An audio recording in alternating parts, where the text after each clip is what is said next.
Hello guys, how's it going? My name is Dal. And this week, Blizzard announced some more class tuning planned for the Tuesday-Wednesday reset, primarily targeting the Hunters and Warlocks' overwhelming performance within AoE PvE content like Mythic Plus dungeons. I want to take a closer look at these changes and how it'll impact these class performance going forward, as well as any other class updates that we saw earlier this week. Blizzard also announced Legion Time Walking Mythic Plus dungeon tuning, primarily nerfs in order to make these dungeons easier to complete during the limited time walking period. But right before we get into these planned updates, most of you guys watching these videos are still not subscribed. However, the more of you remind, the more of you do. So let's keep it going. Subscribe to the channel as well as hit the bell if you're watching these videos anyway, especially if you want to catch regular patch 9.2 class updates or potentially future WoW expansion announcements, with the next expansion revealed in just a few days. First of all, let's start with the damage tuning happening for the spec of Survival Hunter. While Survival Hunter isn't generally the most populous spec of the Hunter class, as of the patch 9.2, they have been picking up steam. Together with their tier set and their uncapped AoE damage potential, this spec has been making a lot of waves, specifically in Mythic Plus content. And it looks like Blizzard wants to tone down their damage output a little by nerfing their best in slot legendary, the Wildfire Cluster Lego. They're gonna soft cap it so that the explosion damage from the clusters deals reduced damage beyond 8 initial targets. Wildfire Cluster legendary procs whenever you cast your Wildfire Bombs. And with the patch 9.2, Survival Hunters got a brand new tier set that gives them far more procs of Wildfire Bombs, which means much greater value towards the Wildfire Cluster legendary in both single target boss fights and AoE Mythic Plus dungeons. Overall, this is a nerf towards the best in slot Survival Hunter AoE legendary. However, this is unlikely to affect their overall dungeon AoE performance. A huge portion of your damage output comes from the Wildfire Bombs themselves, which are not getting adjusted whatsoever, just the legendary, which is only a portion of your overall damage. Second, Survival Hunters are quite a bit ahead when it comes to AoE performance compared to many other classes, with some cases of Survival Hunters doing double the damage of the next best DPS in their dungeon groups. Unless Blizzard implements further damage nerfs, Survival Hunters are likely to retain their AoE Mythic Plus dungeon dominance when it comes to AoE content. Another class that's getting nerfed is Destruction Warlock, and just like Survival, Blizzard is trying to tone down their overall AoE damage performance. Initially, Blizzard was looking to nerf the talent of Inferno, which looked to reduce the amount of soul shards that this talent would generate when it comes to hitting 8 or more targets. With the patch 9.2, just like Survival Hunters, Destruction Warlock tier set allowed them for a more Rain of Fire focused build, which became very effective in Mythic Plus dungeons due to its high damage performance. Your Rain of Fire can proc free rains, which can rain Infernos upon your targets. Together with the talents like Soul Conduit, you would generate soul shards very rapidly for a very spammy Rain of Fire rotation. Together with the talent of Rain of Chaos, using Rain of Fire soul shards while an Infernal is active would summon more Infernals. With the Infernal brand Conduit, those Infernals gained even more value. Blizzard was hoping to break up some of the soul shard generation, which was going to be a slight nerf in its overall simplistic yet highly effective AoE proc combo playstyle.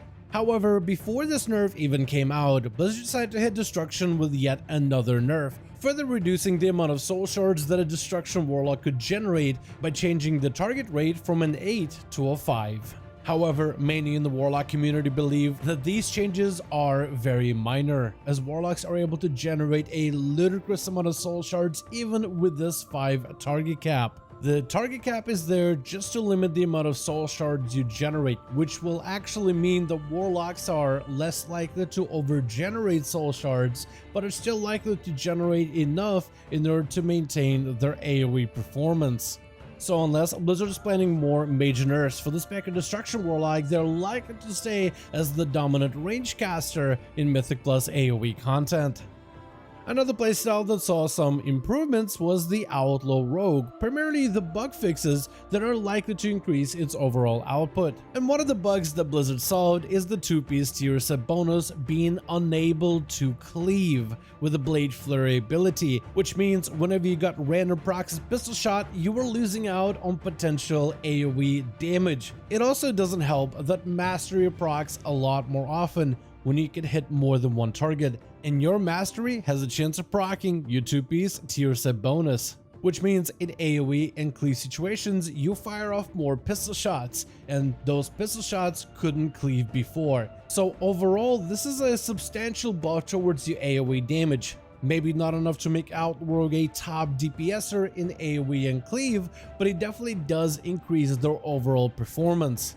Besides the AoE change, they also fixed the tier set interaction with the green skin's Wicker's legendary that allowed more than one pistol shot to benefit from the extra bonus damage, and this bug resulted in some very interesting and accidental Outlaw Rogue PvP one-shots. But besides these updates, the Outlaw Rogue tier set still remains to be pretty bug-filled. The tier set bonus damage has a weird interaction with the Kyrian Covenant where it doesn't gain its full value. Also, your pistol shot oriented tier set doesn't play well with pistol shot oriented legendaries, which you would imagine would gain some massive value for this playstyle. Hopefully we'll see Blizzard continue to iron all the bugs out going forward. Overall, Outlaw Rogue has been seen to be underperforming for PvE content, but actually being quite relatively successful for PvP encounters, so hopefully we'll see some sort of a PvE adjustment going forward.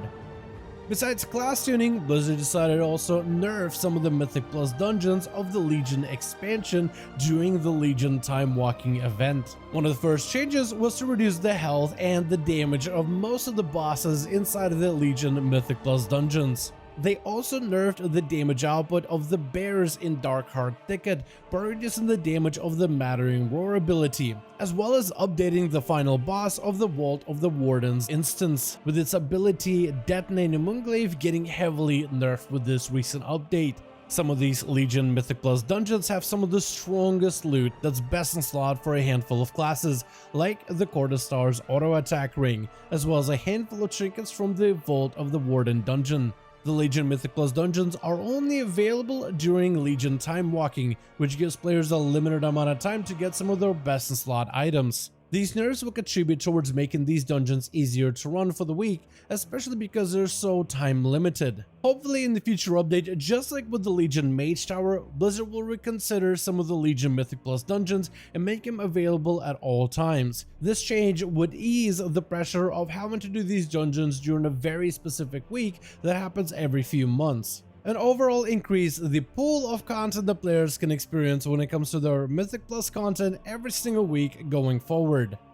And that's going to be all of the updates, buffs, and nerfs that have happened this week and are happening with the next reset. I want to thank you guys so much for watching this video and I hope you guys enjoyed. Let me know your thoughts in the comments below. Let me know in the comments how impactful do you think that these changes to Hunters and Warlocks are going to be. And besides the nerfs, what other class buffs would you like to see over the next few weeks? Is there a playstyle right now that's desperately struggling in both PvE or PvP content that needs somebody at Blizzard to look at and potentially buff going forward? Let me know your thoughts in the comments below. As per usual, if you guys enjoyed this video or found it informative, go ahead and give it a thumbs up. I would very much appreciate it. And as always, in the description of every single live stream and video, we have a link to our Discord community channel. Probably the best place to reach out to me directly in case you want to let me know what you thought about this video or discuss with the other members of the community what you think about the upcoming changes. Join our Discord to become part of the community. But otherwise, thank you guys so much for watching. I do hope you guys enjoyed. Let me know your thoughts, and as always, I'll see all of you guys in another video.